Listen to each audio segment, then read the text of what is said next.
Welcome back to Cossy's Arsenal podcast. My name is Cossy. Welcome back to brand new video. Gabriel Martinelli is out of the UEFA Champions League clash today against PSV. I'm really sorry, Martin. This is not a game you want to miss. This is not the day you pick up an injury. When we are returning to the UEFA Champions League after all the hard work he has actually put in, Gabriel Martinelli, I'm very sorry, he won't be making it to the PSV squad. However, we have a couple of, okay players. We have a couple of players that Mikel Arteta has said they are okay. So I'm going to be diving into the injury update from Mikel Arteta. We're also going to be listening to the manager, reading the excerpts and also the transcription of his press conference, trying to understand what is the feeling around Arsenal as we get into this game.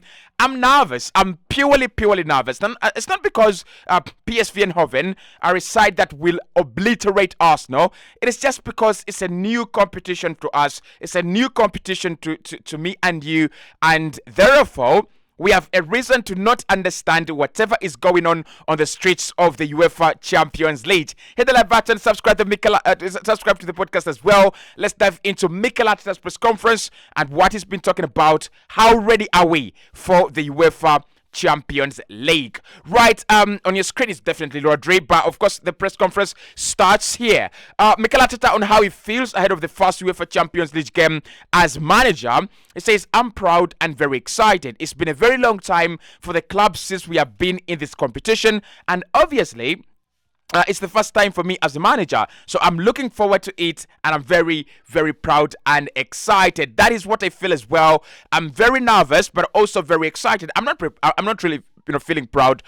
Really, I do feel proud because Arsenal are in the UCL, and that's a huge statement. That's a big thing. But I'm really more nervous and more excited than all the other emotions and all the other feelings. And I think we will make it. Hey, look, Mikel deserves a lot of credit to himself, and a lot of credit from the players, and a lot of credit from the fans as well. He's done well. He's absolutely done well. A manager that at one point in time we all wanted out, or at least a big chunk of the fan base wanted him sacked. A manager that was scapegoated by the pundits and the media as well.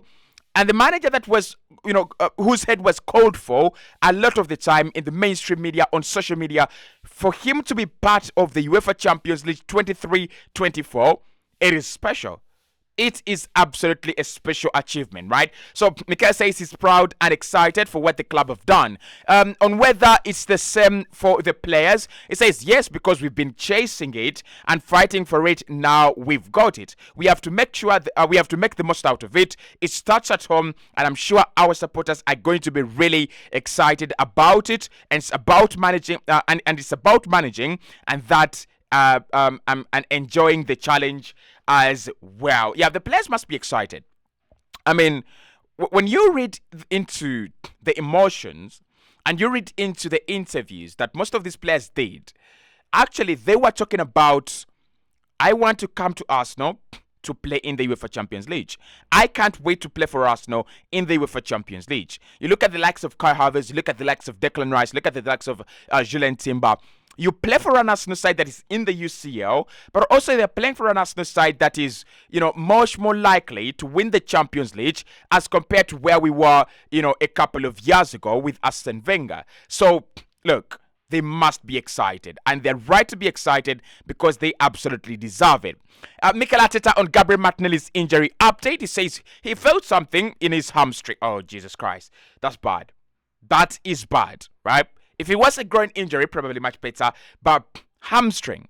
So Mikel says he felt something in his hamstring, and we need to do some further tests to assess if there is any big damage or not. But he will be out for tomorrow's game. That is for sure. So Gabriel Martinelli is out of that game for sure. When Mikel says for sure, you've got to worry, because he's a very positive guy. He really gives off this kind of positive vibes and positive energy. When he goes, he's out for sure.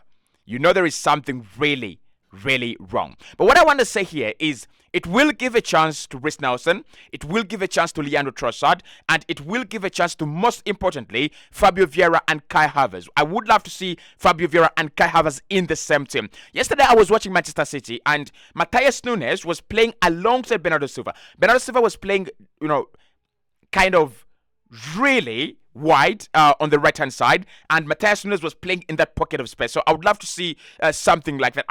Because we've got the minerals to do it. I would just love to see how it works, all right? But Mikel says he's out for sure, and we're not short of options in that area. Mikel Arteta on whether he will be fit for the Tottenham game. He says it's a possibility, but we don't know yet. We need some tests and see what will happen. Look, when he says that he felt something in his hamstring, I don't think he's going to be up for the Tottenham game. I think it's going to be Trossard. Trossard will play the whole week. And then when we visit FC Lens in France, maybe Gabriel Martinelli could be back. But it's a bad story. It's really, really a bad story. I love him. You guys know how much I love him, and you guys know how much I really love to have Martinelli in my team. On whether he will say who will start in goal, as he actually doesn't give, as he doesn't divulge team news, because it's the same answer. All right, we do not know what for sure, but we will see what happens. Now, guys, I think Ram will start in goal. Let's have the debate. Who should start for Arsenal in goal in this game? Raya or Ramsdale? Raya kept a clean sheet against Everton, but they didn't actually test him. Ramsdale has had a couple of good performances, and he has conceded a goal on almost each and every performance he has played in this campaign.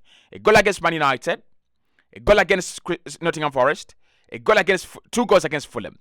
So on average, Ramsdale concedes a goal per 90, and I'm not trying to debunk him here as a myth or as a goalkeeper that's not good enough. I'm trying to say Raya deserves a shout. Raya deserves a chance. I mean, if he's doing well in training, why don't you just give him a run of games, maybe 5 games, like Ramsdale has had, and then we can decide for ourselves who is the much better goalkeeper. But Mikel says he cannot display and he cannot disclose who's going to start, but we will see from there. Mikel Arteta, if he is confident of progressing from the group.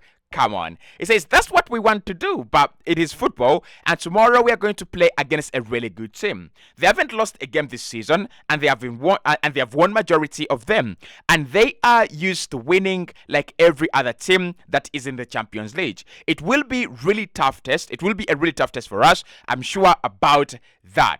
Am I sure we will get out of this group? Absolutely. Like, I'm gonna say this. We cannot and we should not be worse than FC Lens. Okay? We cannot and we should not be worse than PSV in this group. So there are 2 spots to take. You either are first or you're second. Now, by the time we play Sevilla, they could have improved, but they have not yet hit the levels that we know they can. However, they are a quality side.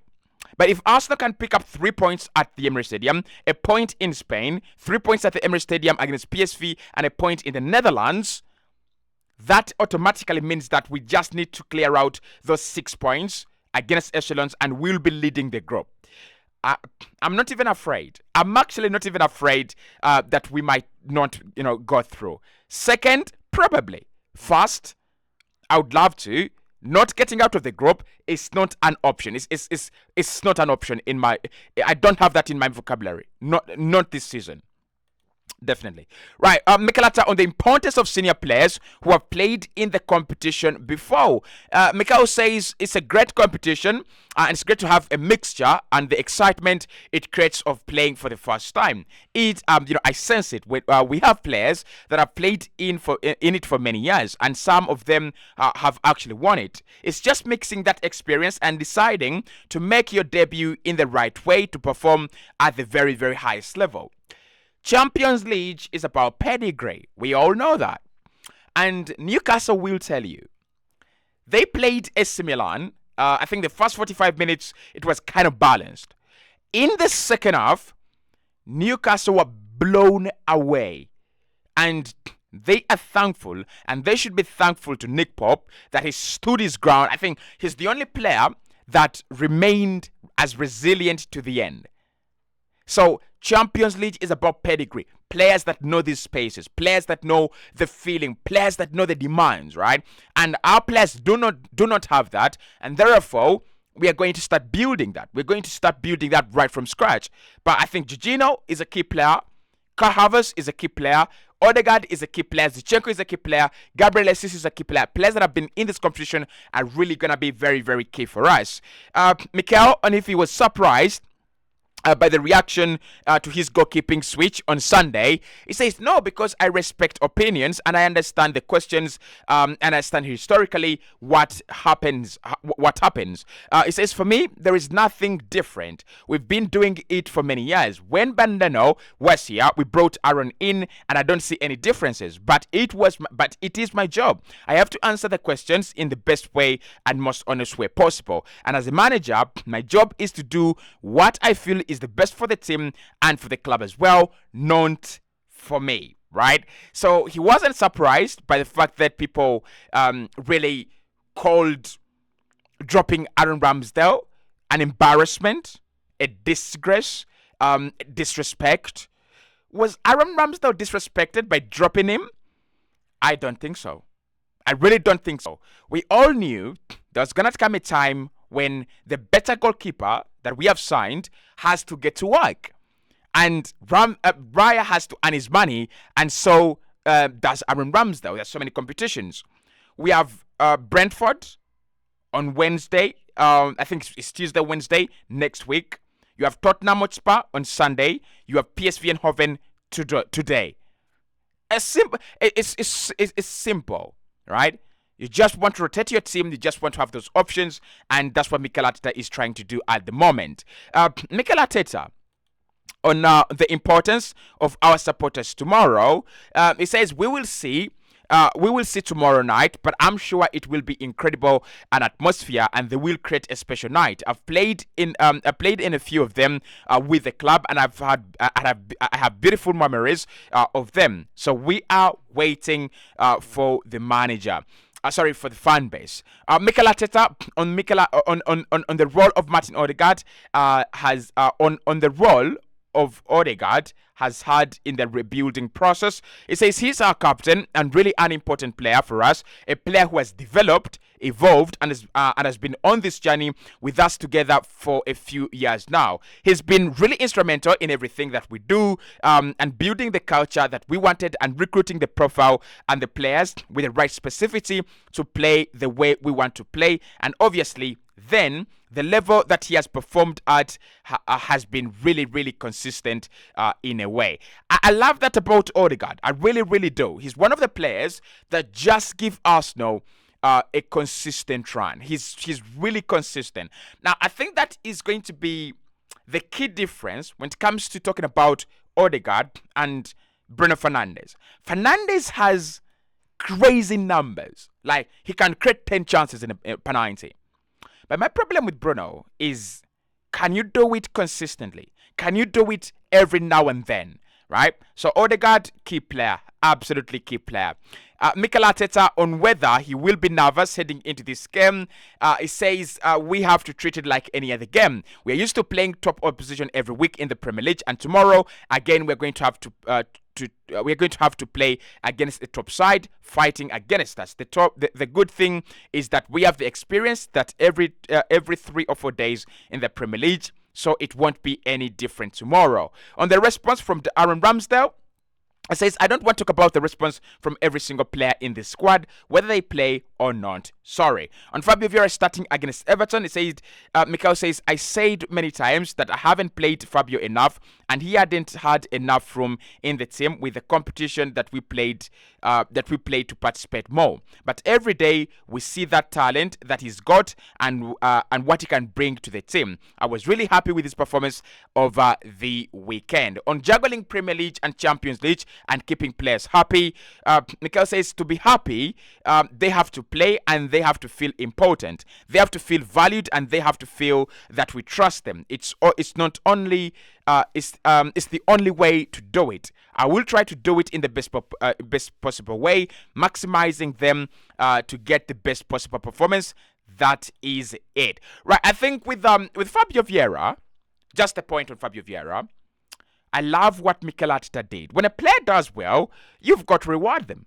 And he's done that. He's rewarded two of his best performers. When Martinelli comes off, Trossard is natural. Trossard then feels that I deserve to start, right? Probably Martinelli has done something to impress the manager that I've not done, but immediately after Martinelli, I'm the guy. It's the same thing with Fabio Vieira. He was rewarded for consistency and patience and and hard work. I love that from Mikel Arteta. Are we going to be nervous? Absolutely. It's going to be a lot of nerves out there. But it's at the Emirates Stadium, and if we can get to correct those few mistakes that we do at the Emirates Stadium, I think Arsenal should be all right. The preview is coming up next. Make sure you watch the 90 More podcast for the Manchester United Bayern preview and the Arsenal PSP preview coming up your way very, very soon.